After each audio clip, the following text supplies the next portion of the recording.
तुम्ही पाहत आहात MCN न्यूज मराठी। अकोला जिल्ह्यातील अकोट तालुक्यातील सातपुड्याच्या पायथ्याशी वसलेल्या परिसरात वन्य प्राण्यांनी उच्छाद मांडला आहे। शेती पिकांच्या नुकसानीसोबतच आता मानवी जीवनावरही संक्रांत वाढली आहे। वन्य प्राण्यांच्या वाढत्या हल्ल्यांमुळे या परिसरातील नागरिक, शेतकरी व शेतमजुरांमध्ये भीतीचे वातावरण पसरले आहे। याकरिता वन विभागाने वन्य प्राण्यांचा तातडीने बंदोबस्त करावा, अन्यथा आम्हाला रस्त्यावर उतरून तीव्र आंदोलन छेडावे लागेल, असा कडक इशारा शेतकरी संघटना विदर्भचे अध्यक्ष लक्ष्मीकांत कौटकर यांनी उपविभागीय अधिकारी यांना दिलेल्या निवेदनात दिला आहे।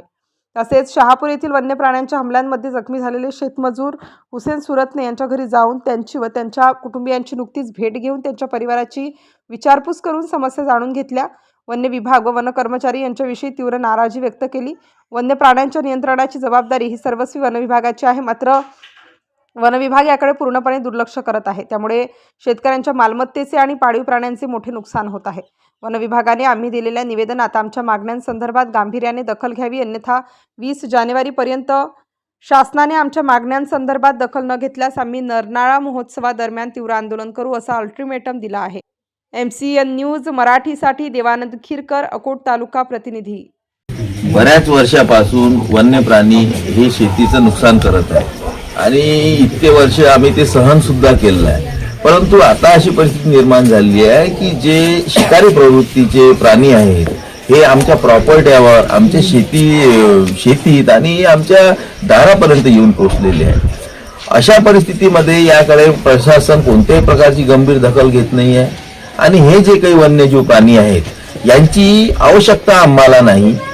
या प्राण्याबद्दल आमचं काही वावगं नाही, परंतु त्यांना एक राखीव क्षेत्र दिलेलं आहे, त्या क्षेत्रातच त्यांना ठेवण्यात यावं। जर का ते बाहेर निघत असतील तर हे वन्य विभागाची जबाबदारी आहे।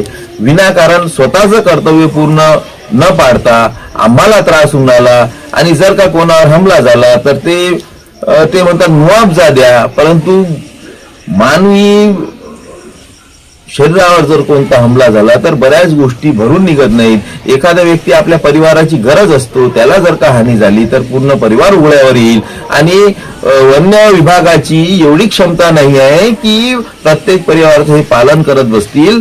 म्हणून त्यांनी त्यांचे प्राणी आपल्या हद्दीत ठेवावे आणि प्रशासनाने हा विचार करावा की हे जे काही वन्यजीव प्राणी आहेत यांचा प्रजननाचा दर काय आहे, यांची झपाट्याने संख्या किती वाढत आहे, याविषयी बी आता विचार व्हायला पाहिजे। म्हणजे 1972 मध्ये जे वन्यजीव संरक्षण कायदा आहे त्याच्यावरही विचार झाला पाहिजे की यांचा जो प्रजननाचा दर आहे हा किती पटीने वाढत आहे आणि त्या प्रमाणात आता शेती तर पूर्ण उद्ध्वस्त झालेली आहे, परंतु आता जीवितहानी होत आहे। जर का अशी जीवितहानी होत राहिली आणि याच्यानंतर एकाही व्यक्तीवर, एकाही माणसावर आदिवासी पट्ट्यामध्ये जर हमला झाला तर याचे गंभीर परिणाम वन्य विभागाला भोगावे लागतात।